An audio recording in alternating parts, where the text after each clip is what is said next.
Hello students, welcome to physics by GSB. तो students, आज हम डिस्कस करेंगे क्या the derivation of Coulomb's law from Gauss theorem. Gauss theorem का use करके हम क्या डिराइव करेंगे, कूलम्ब्स लॉ को डिराइव करेंगे। ओके स्टूडेंट्स, तो फर्स्ट ऑफ ऑल हम क्या कंसीडर करेंगे, एक आइसोलेटेड चार्ज। तो लिखते हैं उसके बारे में, consider an isolated charge Q at O।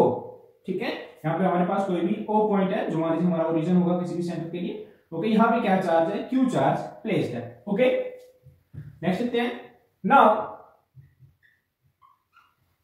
Select a spherical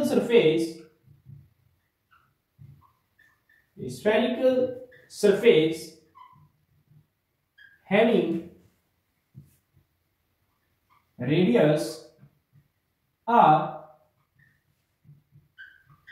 centered at O as Gaussian surface। As we know, Gauss law को जब भी हम गॉस थ्योरम को जब भी डिस्कस करते हैं, हमारे पास एक हाइपोथेटिकल सरफेस होती है जिसके अंदर चार्ज क्या होता है, एनक्लोज्ड होता है, उसको क्या बोलते हैं, गॉसियन सरफेस।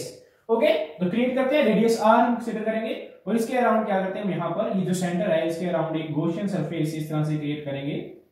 ठीक है, स्फेरिकल गॉसियन सरफेस।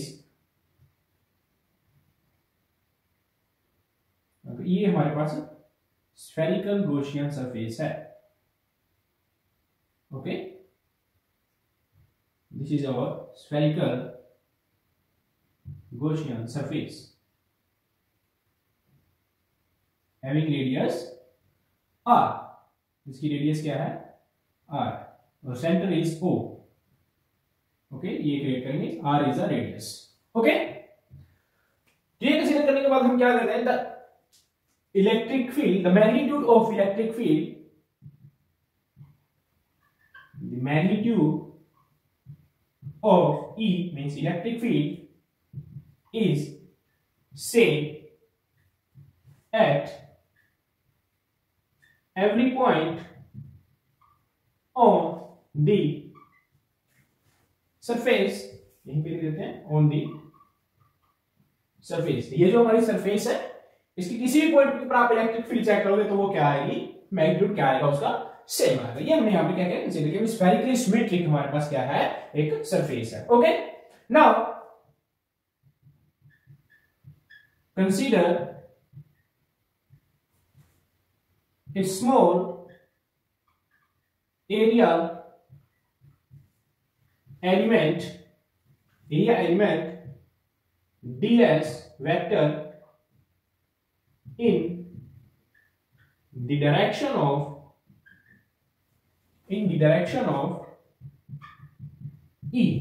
ठीक है, यहां पे हमने कोई भी एक स्मॉल एरिया एलिमेंट जो स्फीयर है हमारे पास, यहां पे हम क्या करेंगे, स्मॉल एरिया एलिमेंट क्या करने हैं, सिलेक्ट करने हैं। ये मान लीजिए वो है हमारे पास ds। ठीक है, as we know what is the electric field lines from positive charge. तो पॉजिटिव चार्ज के लिए क्या आएंगे, आउटवर्ड ही आएंगे इस तरह से। तो इससे हमारे पास ये भी आउटवर्ड ही आएंगे इस तरह से, इलेक्ट्रिक फील्ड जो आएगा वो क्या आएगा, आउटवर्ड आएगा। ये ई शो हो रहा है यहाँ पर, तो इस पॉइंट के लिए क्या शो होगा, यहां पे भी आउटवर्ड आएगा इस तरह से इलेक्ट्रिक फील्ड। और हमने क्या कंसीडर किया है, जो इलेक्ट्रिक फील्ड की डायरेक्शन है वही क्या है, ds वेक्टर की डायरेक्शन। तो means the direction of small area element is same as the direction of electric field directly outward. दोनों क्या है, सरफेस के आउटवर्ड, बाहर की तरफ जा रहा है इलेक्ट्रिक फील्ड, और जो एरिया हमने सिलेक्ट किया है वो भी क्या है, आउटवर्ड है। ठीक है, तो हम क्या लिखते हैं इसलिए, now electric flux passing through small area element is given as क्या आएगा, d phi e is equal to e into e dot ds vector. जैसे हम डॉट प्रोडक्ट आएंगे क्या आ जाएगा हमारे पास, cos थीटा। डॉट प्रोडक्ट आएंगे तो क्या आएगा, cos theta. As we know that angle between ds and e is 0 degree, दोनों क्या है, पैरेलल है एक दूसरे के, तो थीटा इज इक्वल टू क्या है, 0 डिग्री। तो हमारे पास क्या आ जाएगा, d phi e is equal to e into ds। Okay, vector product हमने यहां पे क्या कर दिया, डॉट प्रोडक्ट क्या कहता है हमने हटा दिया। Okay, now total flux passing through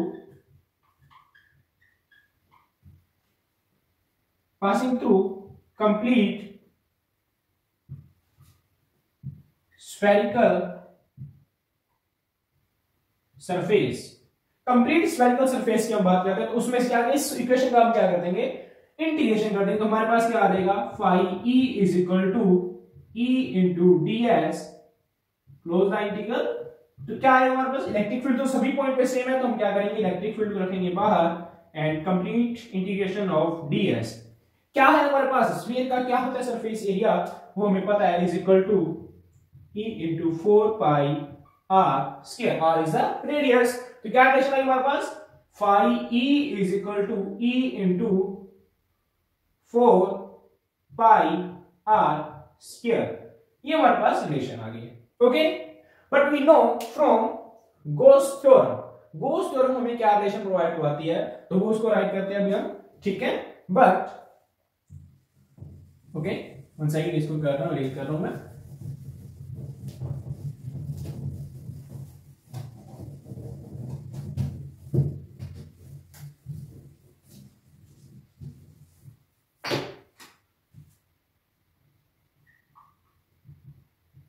according to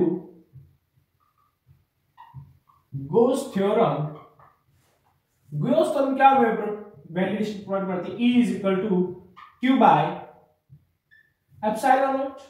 और हमारे पास वैल्यू क्या आई है फाई की, क्या वैल्यू आई थी, तो पुट करते हैं, यहां पे लिखता हूं क्या वैल्यू है, phi E is equal to क्या कहता, E into 4 pi r square. तो पुट करते हैं, यहां पे वैल्यू क्या हो जाएगा, E into 4 pi r square is equal to Q by epsilon naught, and electric field is equal to Q by 4 pi epsilon naught r square, इस चीज को इधर ले आया, ओके, 4 पाई r स्क्वायर को।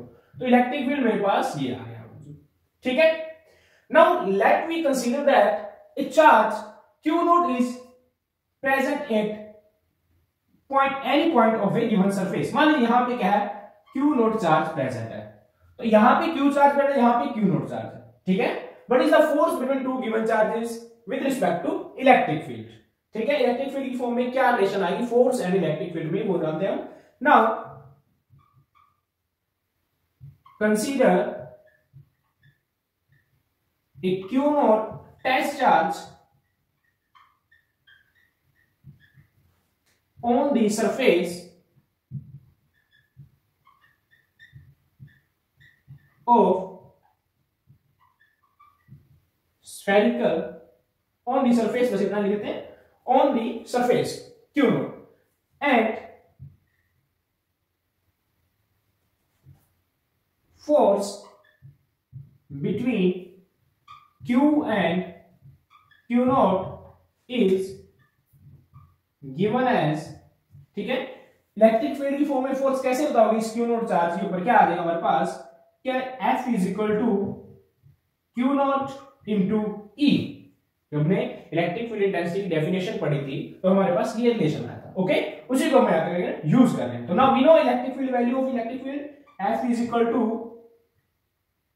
E की वैल्यू पुट कीजिए, Q into Q naught हो जाएगा ऊपर, नीचे क्या हो जाएगा 4 pi epsilon naught r square. और ये क्या रिलेशन आ चुकी है हमारे पास, कूलम्ब्स लॉ की रिलेशन आ चुकी है, ठीक है। This proves the Coulomb's law, proves the Coulomb's law, okay. तो ये हमारे पास डेरिवेशन थी कूलम्ब्स लॉ की from Gauss theorem. Okay students, I hope आपको ये लेक्चर समझ आया होगा, ये पर्टिकुलर टॉपिक समझ आया। अगर आपको ये वीडियो अच्छी लगी हो तो लाइक, शेयर एंड सब्सक्राइब जरूर करें। Okay students, thank you.